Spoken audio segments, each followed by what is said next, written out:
a Hyundai Velosa, and we've got a new key for this car. So new key, lock, unlock, and the emergency key is inside there. Just put in the door lock.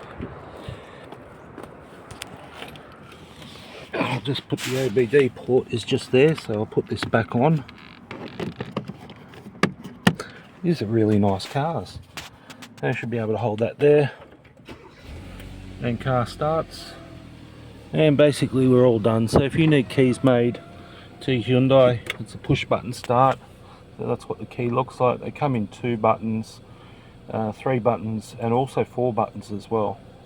So an emergency key is just there. You push that button and then pull the blade out. Alright, thanks for watching.